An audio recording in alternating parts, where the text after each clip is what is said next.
Vous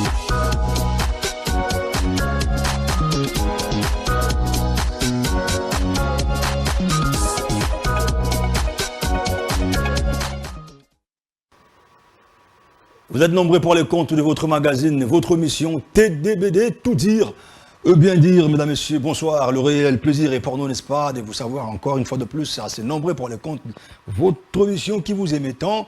Et aujourd'hui, nous vous revenons avec une histoire de la spiritualité, n'est-ce pas? Nous recevrons pour vous sur ce plateau Maître Chika, maître des doubles de mer, centre spirituel Mpolé Namokili, Maître Chika, à qui je dis bonsoir. Bonsoir, papa journaliste. Boni. Madame. Tout ce pays koyambayo, lelo monamboka, maître des doubles de mer, maître Chika, batsuba moni bazara na mo esengo. Moi gentil na bande konyo so balingaka yo pe bato ba kotala yo. Amo. Matondo mingi na baimboka banso o basali ko tala ngai na baitando ike. Baoyo basili kojwama na kati ya ville province de Kinshasa pe na etandi ya Congo Mobimba ton nazali koloba Congo ezali Congo Luanda, Congo Angola pe Congo tosili kobenga Brazzaville, Congo o tosili kobenga Gabon na Congo o tosili kobenga Kinshasa et puis na bandeko banso o basili kobenga ma na lopoto ba diaspora mbote na bino bomo mesano ezali moko abino maître Chika o azali molakisi na kati ya lingombo to bengi Très bien, alors c'est parti. Je vous rappelle déjà qu'il y a un numéro qui est affiché là, au bas de vos écrans. Réagissez, écrivez-nous simplement, parce que tout au fond, la téléphone, de peur que tous en avoir problème. Alors, écrivez-nous un message simplement. Si vous aimez, si vous voulez la Maître Chika, et vous avez Maître Chika, pour la première fois, vous allez mettre spirituel, à niveau nini et peut-être que nous corps na yo ozali ndenge nini bat o basili ko beta libaku surtout moto ya yambo esengeli na ye ayeba ete maître Chika azali maître spirituel na lingomba o to bengi mpole na mokili maître euti na mo maîtrise. Alors, monto azali na maîtrise ya nini po ezali na ba maître maçon, ezali pe na ba maître ya balolenge ebele, bazali pe na ba maître avocat. Monto so ba bengi maître avocat ezali monto oyo penza atangi domaine ya droits humains. Ayebi ndenge nini kotambola lolenge nini mokili ezali kotambola. Alors, monto o ba bengi maître spirituel le rôle ngai ezali monto oyo atangi spiritualité pe a maîtriser yango. Nde babengi maître spirituel. Alors pole na kati ya mokili nde ezali lingomba na ngai. Nde ezali esika oyo biso tozali kosala ba pratique na biso, nde ezali esika oyo biso tozali kosala comme ba méditation na biso. Na lopoto mpole babengi yango lumière. Donc nous sommes des hommes de lumière. Bato bazali ko landa ngamba ya liboso esengeli na ayeba ete maître Chika azali guide spirituel dans centre spirituel babengi la lumière dans le monde. Pole na mokili. Na kati ya pole na mokili tozali kolobela mingi mingi ba pouvoir o ezali universel pe tozali mingi mingi kofanda na doctrine ancestrale purement africaine. Très bien. Maître Chika, puisque vous parlez de la spiritualité, vous maîtrisez en moins mingi. Alors, mingi toloba, tokobeta sko to dans le solo il y a procession envoûtement. Na lingomba banamba sanga na ba élève na yo to bat musuku bayaka. Non, pole ya mokili, pole na mokili. Na kati ya pole na mokili, to yambaka batu banso. Ezali na batu mususu bayaka aza muta lingomba mususu. Mbe aye ko assister biso. Aye ko assister biso, mususu pa aye ko luka solution vis-à-vis ba problème na ye. Pourquoi? Balingomba nde ezali ko kabola batu, mais la spiritualité kabola batu te. La spiritualité ezali lokola minzoto, topeto ezali lokola sanza. Sanza ezali na lingomba moko te bimisaka sanza. Ezali pe na lingomba moko te bimisaka minzoto. Mais ezali droit o ezali universel pe mutu nyonso azali ko bénéficier na yango. Nde esika biso tozali. Na kati ya pole ozala mutu ya bouddhiste. Ozala mutu ya ekankar, ozala mutu ya kimbangiste, ozala mutu zali chrétien, to yambara mutu nyonso pe na kosila ko assister oso ozali na problème moko quoi que ce soit. Très bien. Alors, nous allons rapidement parler déjà de Tokota, entre deux jeux, déjà procession, envoûtement. Baimbo Kabagota, la mission qu'il y a partout dans le monde. Tomi tout n'aura pas question. lolenge nini mutu akokoma procéder envoûté et contexte mutu akokoma procéder envoûté et segeli mutu azala na tort ou azala na raison par erreur et ça la maka lolenge nini ndenge nini mutu akokoma envoûté akomi procéder sur quelque chose. Yayambo eloko sala d'abord mutu akoma envoûté ezali kotambola na domaine auto bengi ba fréquence. C'est parce que ndenge tout monde en radio ndé toujours exemple à radio pour la radio ndé ba comprendre très bien. Né tout monde en radio considérer radio ana ezali lokola nzoto ya mutu.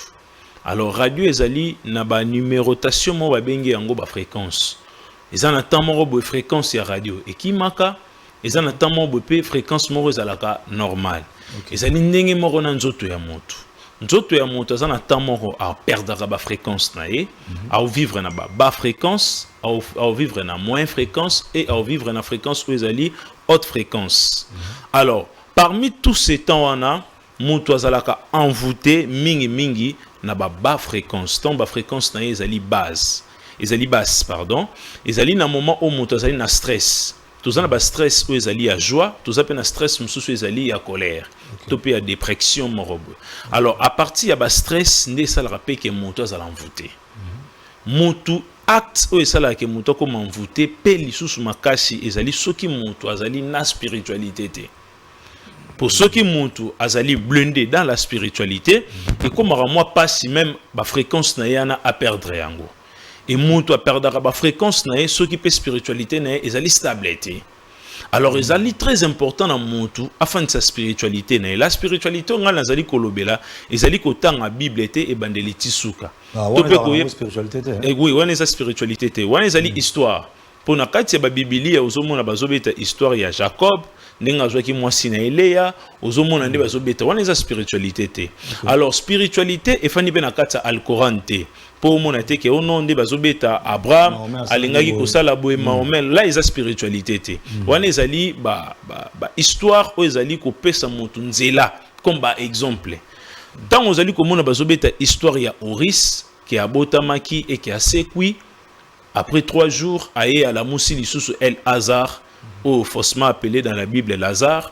Tout ça ce n'est pas la spiritualité mais ezali ba histoire. Spiritualité zali soki ozali ko pratiquer yango ko pratiquer spiritualité zali na lolenge nini ezali mutu il faut yeba très bien que nzambe azali na ba partie o ezali dévoiler na batu nyonso pe azali na ba partie o ezali occulte pona ba oyo bazali ba connaisseur. Alors quitte à nous alors total la partie o ezali dévoiler te tokota na partie o ezali pe occulte ya nzambe. C'est ça la spiritualité. Donc spiritualité zali moto azo la méditation alongo na domaine ya prière alongo na domaine ya invocation akomi na domaine ya méditation. Mais la méditation fait partie na kati ya spiritualité. Méditation ça les marande nini na koki kozwa bougie na tie liboso na ngai na lobi ke ndenge na za boye na zo sala en sorte que tous les envoûtements nyonso za na kati na nga ekobima par l'aide de l'univers, ni pasteur ni maître spirituel. Ils ont pratique le plus simple. Moutazu bougie appelé ici. Au moment où yo appelé ici bougie, na attention yo appelé ici bougie wana. Bougie wana est comme un bouclier na yo. Puis bougie wana est pour renforcer ba énergie, pe na ba capacité aux anango pour ça écouter na kati ya nzoto na yo. Là tout le monde a pour ça, c'est ça la spiritualité. Il y a un domaine qui est nzambe nanga pesanga lipa, on est à prière, on est à démonte. Mais dans la spiritualité, on a pour ça que tu ressembles là té. Il suffit que ba mental na yo ezala positif. Que ngai ne nazabo nazana pour ça déjà na biso le roi linga longolanga na musala par exemple, il faut longolanga ité. Ozui bouger au pelisi et au bandi ko se concentrer. Tant que on se concentrer mental na est toujours positif au quotidien qui bonzambe na katina. C'est ça dans la spiritualité. Mon temps ça la pratique ya bongo, c'est pratiquement difficile à zala envoûter. Ah bon. Et c'est difficile à zala envoûter. Mais mon temps ça la ka ba prière normale et qui a ça la méditation na ngenge amati mangenge azo prière azo sala ba jeûne prière. Mangenge nde ba matakisa mabete. Ils ont parmi étapes. Ils allaient parmi étapes et discipline pour monter à atteindre un niveau très élevé. C'est parce que pour se faire isoler, puis les fait partie na kati ya branche spiritualité. Mais si quoi du moins, est-ce que vous matamangengenge yango pour impressionner batu tozo matango dans les vrais. C'est ça aussi. C'est ça ce qu'il faut se poser la question. Pour exemple, mutu mususu azo matamangengenge po yokaki histoire que bat ba matango mamangengenge. Exactement. Mais dis-moi azo matayango te na fuwa moko boye kende na mati yango ezali pona expérience moko songolo kingani. Alors il faut batu balongwa toujours na domaine ya kosambela, batu pe bakoma na domaine ya ko méditer, pe ya kosala ba invocation. Donc on sera azo invoquer Satan au monde quoi. Satan azana procédure au mutu ko invoquer. Et nzambe pas na procédure ko invoquer. Alors ngana zo pe sa solution pona batu bazala envoûté te. Pour batu belé bazali envoûté ezali batu bazali ko sambela rare ya pamba mais bazali ko sala ba pratique te. C'est parce que ko sambela ezali juste des demandements ezali ko sala. Mais méditation ezali ko permettre yo au côté na ba instance supérieure et invocation ezali ko permettre yo ya ko invoquer ba extraterrestre to pe ba ange ba ya ko assister na problème oyo zali na yango. Alors d'autres personnes basalera ni méditation, basalera ni invocation, basalera ba prière. Des jeûnes et des prières. Wana ezali pe bien be, ezali eloko moko ezali limité. Alors pour moto akota na partie occulte ya Nzambe, esengeli na moto wana asala méditation, pasala ba invocation. On appelle ici première étape ya méditation au moto nyonso akoki kosala. Il suffit ya kolobelo ko morote ozui kara bougie au pelisi et que penser non ezala positif o se focaliser esprit na yo to pe makanisi na yo na domaine moko songolo kingani. So posa na posa Nzambe a protéger famille na yo. C'est ça de le faire. Le fait ya kosala babilo ko bongo 7 jours successifs to énergétique ya spiritualité non ekomata. Et à ce moment-là moyen moto po ozala envoûté ezalité. Makambo on azoloba ezo dépendre te aux ala chrétien, tous à la pole, tous à la musulman. Mais mutu ko banga ye moko na chambre na bouger moi on voit mutu sirène moi obimelayi. Il y a un inconvénient. Oui, voilà siko des choses où ezali ko bangisa batu. Batu balingi mingi ko bangisa kaka batu. Mais balingi ko tinda batu ba oser ko sala ba biloko moko nazali koloba. La première des choses il faut d'abord oser. C'est parce que par l'aide il y a doute. Comme connaisseur. Pourtant, on va avant d'abord de l'affirmer, il faut d'abord examiner. Après avoir de l'examiner, il faut d'abord l'expérimenter. Autant l'effet secondaire, mais expérimenter d'une manière moins positive. Pour expérimenter spiritualité, tu peux méditation d'une manière négative. Et ça m'a bé. Et ça n'a pas tout ce inconvénient comme la bande déni. À jouer bouger dans autres pédicalabi bon, na me kaka kanatala. Ce qui peut aussi au moment où ils ont pensé nameka directement les esprits négatifs baroya sikoko la qui sont manifestation na bango yango mona ka mutum sustango linga mekanzambe subitement au mona ba moko be fait mon négatif et osali melaye mais ce qui osali yango na pensée mo eza positif et que ba réaction peut positive et osali melaye. Très bien. Alors ba réaction positive je crois que ba to ba na biso ba ko meka penanu bon ngam tele boso on meka la bino après ko pesa non. Tout le solo il y a voyage astral maître généralement va solo professeur pasteur et ça la nini voyage astral expliquez nous na mo jindo voyage astral et puis nani nda singali ko sala yango et suka ka ndenge nini en fait voyage astral normalement sortir hors corps physique yango na ndeto bengi yango voyage astral donc SHC, sortir hors du corps. Ezali domaine mon corps, bandeko bazo komena biso un message, ba commenter, nous sommes en direct. Ezali domaine mon corps, mutu nyonso salara yango. Mais jusqu'à présent, nous avons comprendre te ba tebele bazo zwa ba difficulté, il y a ko comprendre mystère oyo. Mystère oyo ezali très simple. Il y a sorti il y a corps astral. Ezala très simple. Mais dis-moi, c'est très simple. Comment ça très simple? Ah, c'est très simple, c'est parce que tout ça, le voyage astral, est automatique par l'aide de Pongi. Je pense que Moutounion Sala là. Et ça, mon côté Oyo, à Koki, Kofanda sans pour autant Alala. Qui a fendu à sali 7 jours, qui a lobby que non, on a fendu 7 jours, Bonatkali jamais qu'on nimba Nicolas. Moutounion so Alalaka. Pourquoi Moutou Alalaka? C'est parce que ezali na ba exercice mususu moins corps physique asila kosala yango ezate ba exercice wana il faut kaka le corps astral esala yango c'est pour cela corps astral bakabolaka minutes na corps physique. Au Rolanda, na conseil, il y a des scientifiques, bah, le très bien. Moutou dit moi, il faut aller là plus ou moins 8 heures du temps, voire même au-delà à 8 heures du temps. Okay. C'est parce que pour le corps, bah, c'est l'île nango, et soit repos, et soit temps et mais alors, tu as remarqué que Moutou temps wala laka, ils alinde partie ndambu ya cerveau ila laka. Mais cerveau y est moko en activité na yon sa la raté. Pourquoi cerveau la raté? C'est parce que bat balota ka. Si que tant mutazo lota, il faut ndara na kati mémoire na biso. Il faut ndara na deuxième cerveau, tu faut ndara na premier cerveau, tout ça na cerveau moko. Tout ça l'homme a na partie où ils a dit conscient, ils a partie à makambo o yayebi, ils a na partie où babengi subconscient, ils a partie où l'homme a bossani makambo et ils a na partie mususu où ils a dit super conscience, où ils a dit partie extraterrestre où yo ba tia yango na kati ya homme. Alors soki mutu alali partie conscient na ye ne mutu salaka nini elali. Donc ne mutu alalaka partie conscient elali. Partie subconscient ya mutu elala raté. Alors mutu tango déjà lalaka ils allaient déjà voyage astral automatique. C'est parce que mutu nyonso azali na double vie.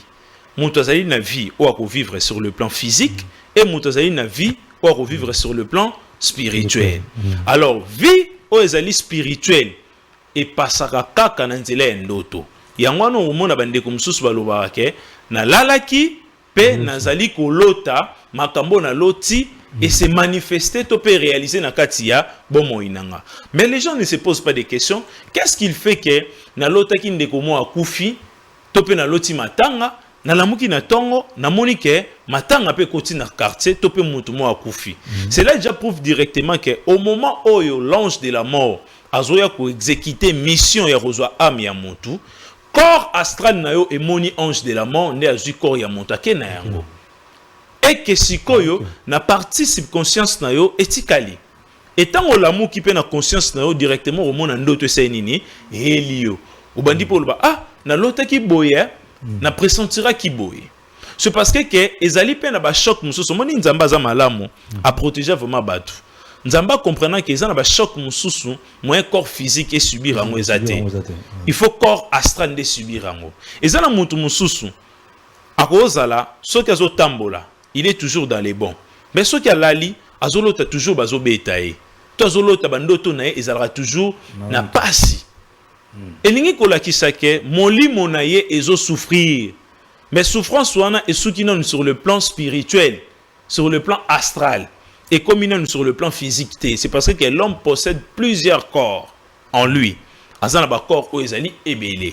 Alors le voyage astral bande konyo so bazali kolanda ngai to eba très bien que tout vivra déjà na ba monde astral montunyo déjà tant voyage déjà na ndoto o mona na ndoto yango wana eza voyage astral et ba musu comme ça on le voit les moments ya université est plus efficace plus élevé par rapport à l'eau tout ce que nous soit au salon moteur non sikoyo toza na voyage astral ezo salama automatique na voyage astral ezo salema mutuye moko alobi que non ne nazabo na posa na voyager sur le plan astral. Voilà ce que comme moi. Voilà si koyo est commis pratiquement comme ça conscient que né nazaboé nazo voyager na kende na planète lune. Ndenge to monara ba astronaute ba salara ba voyage. Ndé ba tindara ba robot na ba météo comète ko sala ba recherche presque belé. Wana ezali ke ba sa conscient. Alors, ils ont un voyage astral aux ossalements automatiques. Moi, je parle d'abord des voyages astrales aux ossalements automatiques. Na tant montala la quand dès qu'on y a soit zolandangai. Film et montu, il est déjà nabutu.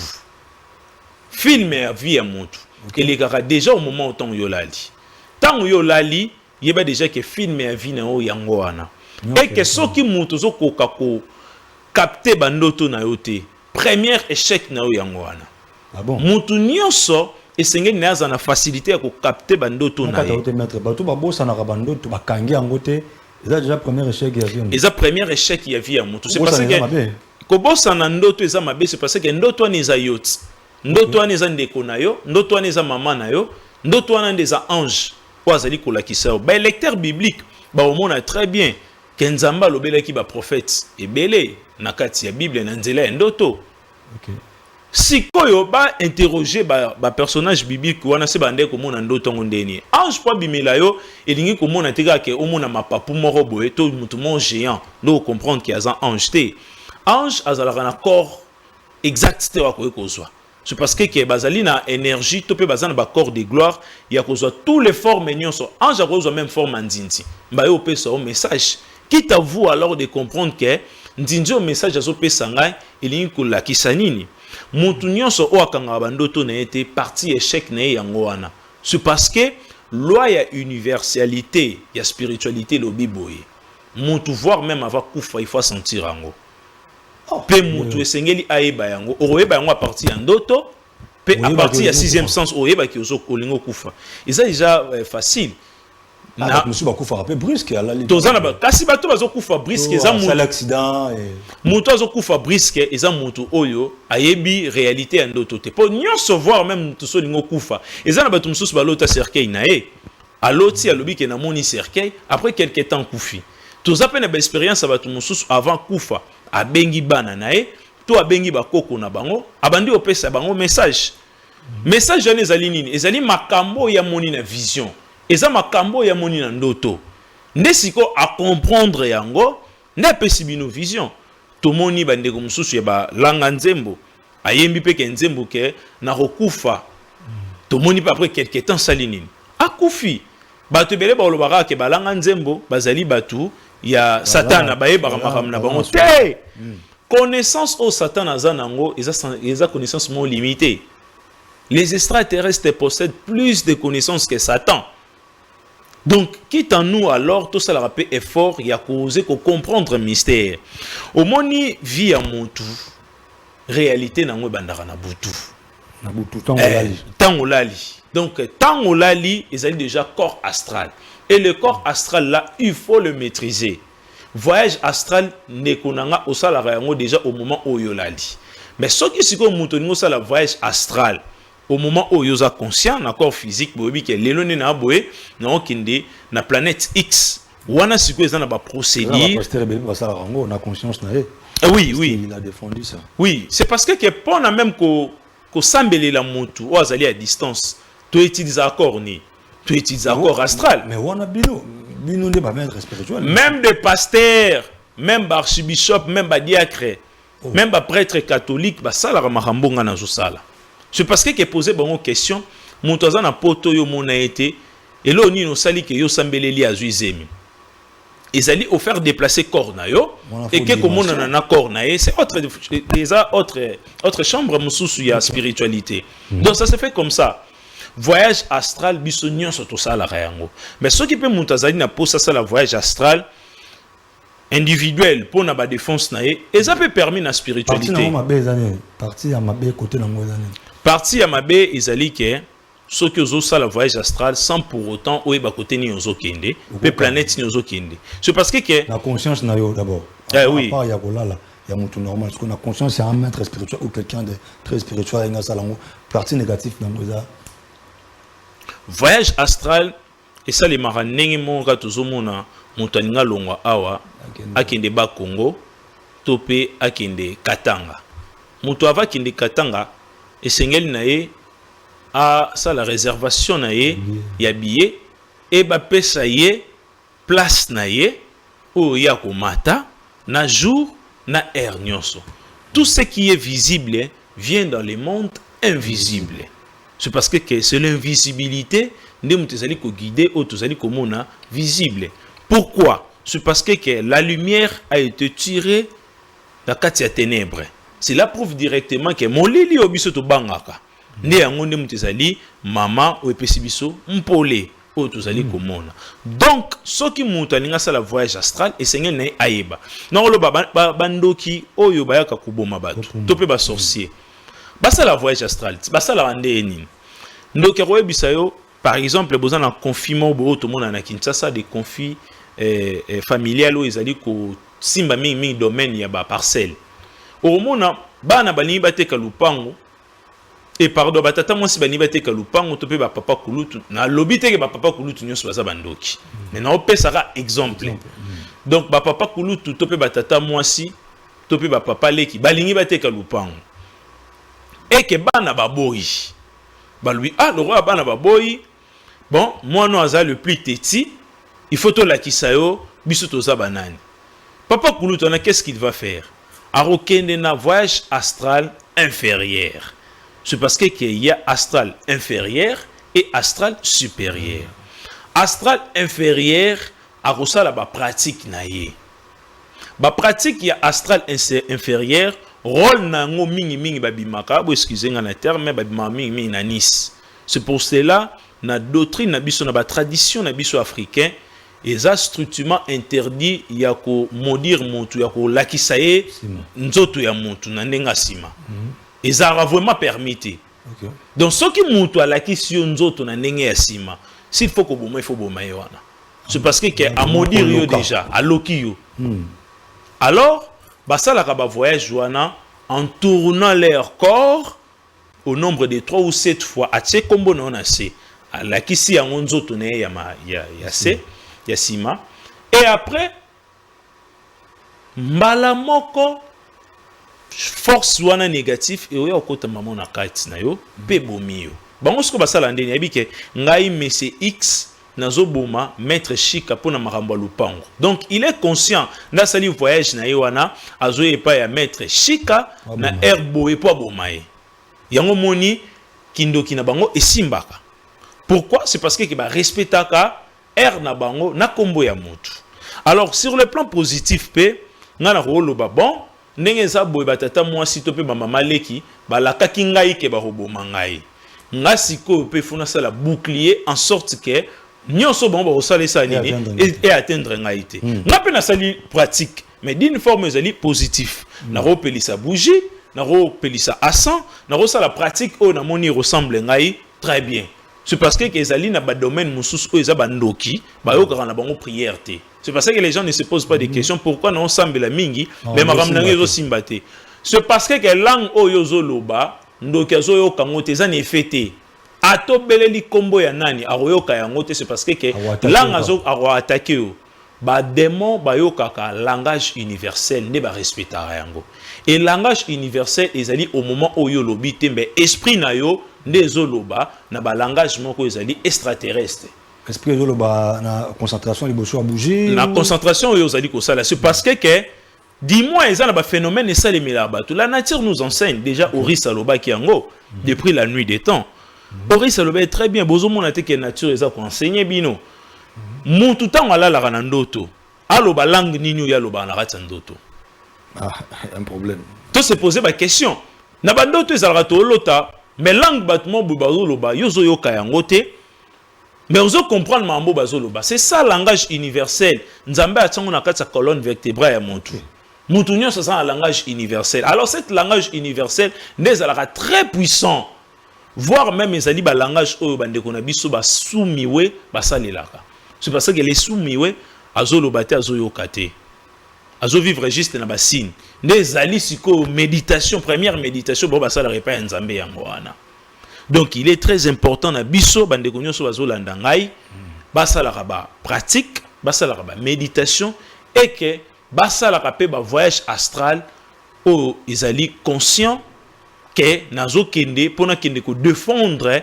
famille na ngai nazo kende pona kende ko défendre bana na ngai to pe cause morobo c'est parce que lelo tozo kunda bandeko ebele pona ba confie ba parcelle c'est parce que y a boy bate ka parcelle ya papa na ye po papa na ya souffrir mais ndeko papa na ye mo ba lingi ka bate ka yango et ndeko papa na ye abaluki kana ndenga sima abomi mutu a dépenser pas plus de 10 000 francs pona oboma mutu a dépasser pas plus de 10 000 francs obomi pe mutu alors batu bele bazo kufa pourquoi c'est parce que kezali manque de connaissance. Très bien, manque de connaissance, puisque nous parlons de voyage astral, tout basculer, on a envoyé étoile, étoile Yamutu.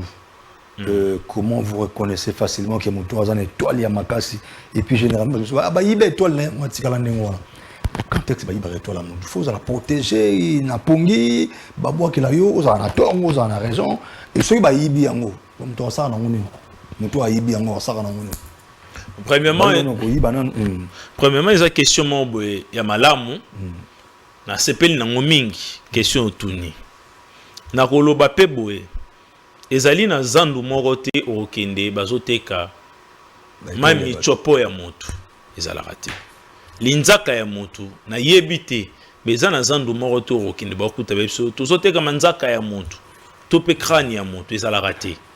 Cela déjà prouve directement que motu azali na valeur moko oyo ezali inestimable par rapport ya énergie terrestre et énergie cosmique ensemble na yango ton basali mélange wana o basali na yango motu ezoko permettre te ke bacha motu na valeur moko motu azara vraiment na prité et étoile ya motu par rapport ya question eza très important et pas ya batu mususu na royiba yango. Pourquoi? Soki ba yibi étoile ya motu ne ko permettre batu basalela yango quelque part na roloba na éclaircir batu na vie ndenge toza boye toza na ba mission na biso to ya kaka kosala. Mission na ezali adopté epai ya ba seigneur ya karma na ya dharma.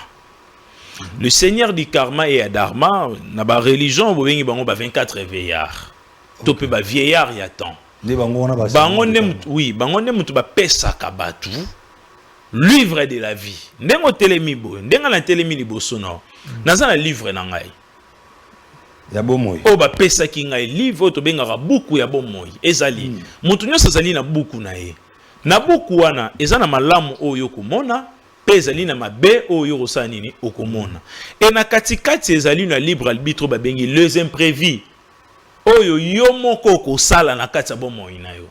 C'est parce que mutu aza na droit ya kopona malamu et mutu aza na droit ya kopona mabe na vie ya mutu. Alors malamu ya mutu na ya mabe ya mutu efandi na eloko tobengi étoile to pe minzoto. Première connaissance na spiritualité pour nous lakisa batu faut lakisa mutu babengi astrologie. Astrologie qui est l'étude des astres. Pourquoi l'étude des astres? C'est parce que maîtriser l'étude des astres, c'est maîtriser l'univers tout entier. Il y a des astres lumineux et des astres non lumineux.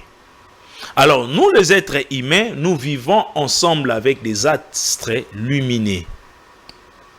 Alors, bah, astres lumineux na biso, des ali, bah, capacité au monde azali nango. Capacité ezali intellectuelle, capacité ou ezali sagesse, ba capacité ou ezali matériel.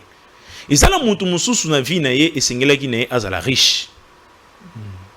Abotamaki po azala président de la République. Et selon étoile na ye. Selon étoile na ye. Et ba mage côté négatif, ba moni que non. Oh, mais papa Jacob sa botami et que a colina étoile oyo aux président de la République. OK. Mais biso na kata famille na biso président zate. Qu'est-ce que nous on va faire? Il faut te voler étoile, il y a papa Jacob, to tekela yango papa Israël par exemple. OK.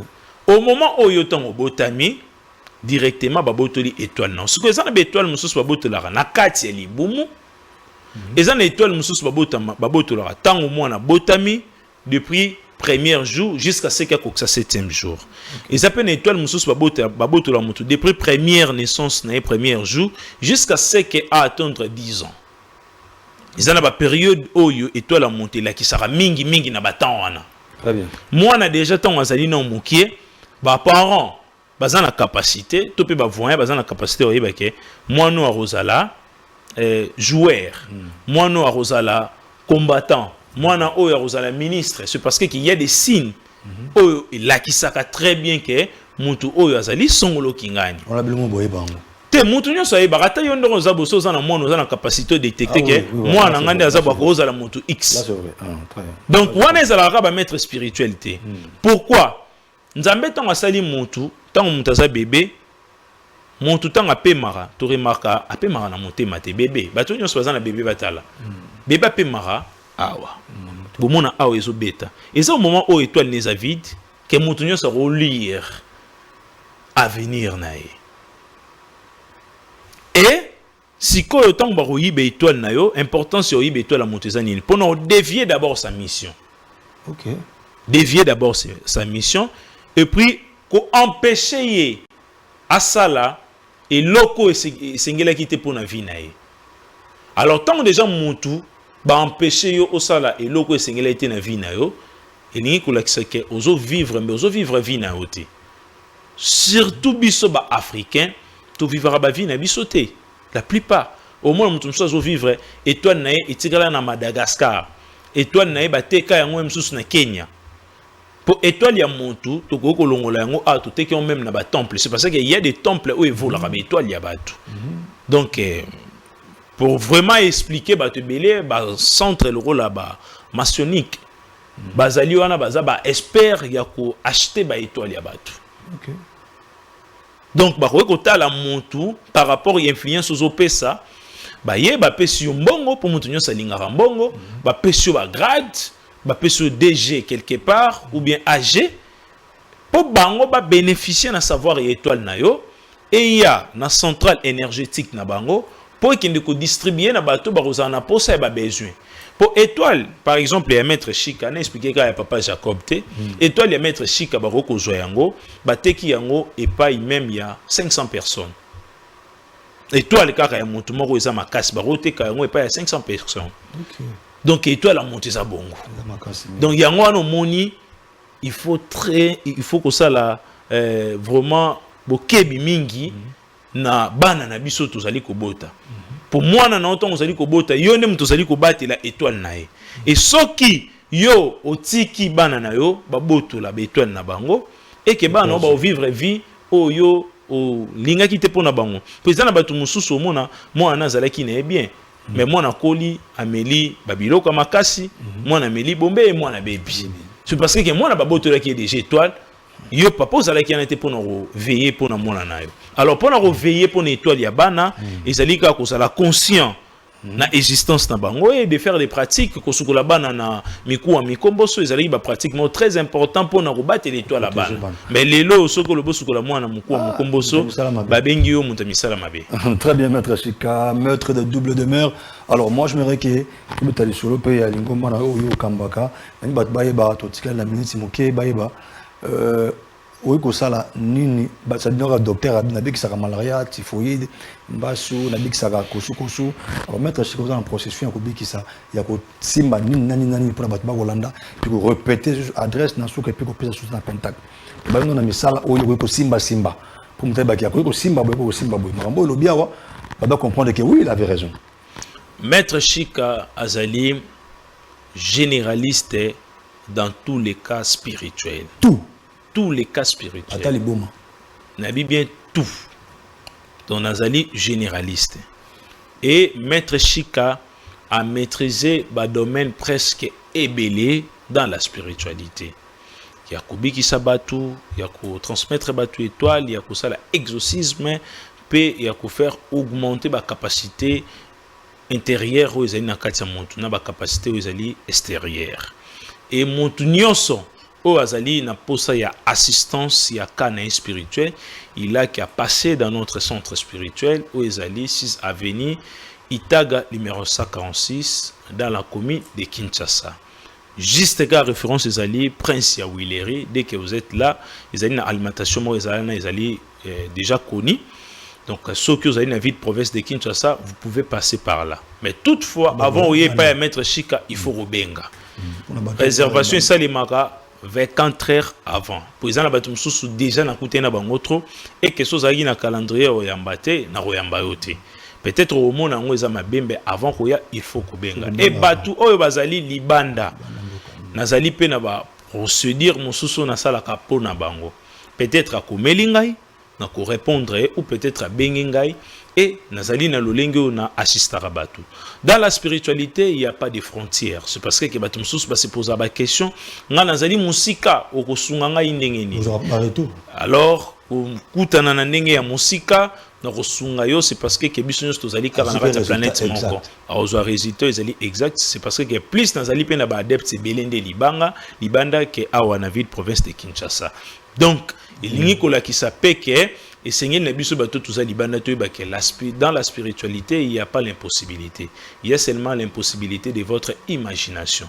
Or, dans la spiritualité, to komara partout na ba voyage astral et na ba activité tout ça là ka tozali wana tout ça là ka chaque fin du mois celui tout comme à fin du mois le rôle là oyo taki kolekesila ki le 28 tout ça là ka 4 jours ya purification 4 jours ya purification to lia ranyama makila te pe to purifiera âme na biso et tout ça na ba pratique au tout ça là ka pendant 4 jours et chaque fin ya mois tozali na butu ya bongengi oyo tout ça là ka de à partir à 23h jusqu'à 6h ou 4h ne ezali na ba pratique auto salaka ba pratique auto salaka ezali lié toujours na tata nzambe mokeli auto bengiye nzakumba lenkumu pona ba contact ezali plus 243 82 105 99 99 encore plus 243 82 105 99 99 wana ezali numéro pona juste ezali question topé pona assistance na travail moko. Très bien, merci beaucoup mon amoka, maître des doubles de mer, maître Chika, centre spirituel, Mpolé, Namokili, Totonjo Botonzi, Tokoli qui a été aussi là, a été Tokoza, Agara Posano parce que le bébé, tout cela n'y a pas Bakobenga, Ozong, Anamsu Bakoba, qui l'a besoin de matière, et Gosunga, Batuming, maître Chika, je crois qu'il y a un numéro à Pessi, et puis ceux qui vous jouez, vous jouez en retard, vous baignez un numéro, tout comme Mabino, tu peux savoir un numéro, il y a maître Chika. Merci pour vous, merci à la régie, Marc. Merci à Jacob encore de l'autre côté de la régie. Merci à Crispin Bika. Merci à tout le monde. On se dit, Inch'Allah, déjà on se retrouve très prochainement pour un nouveau numéro de ce grand plateau TDBD, tout dire et bien dire. Au revoir.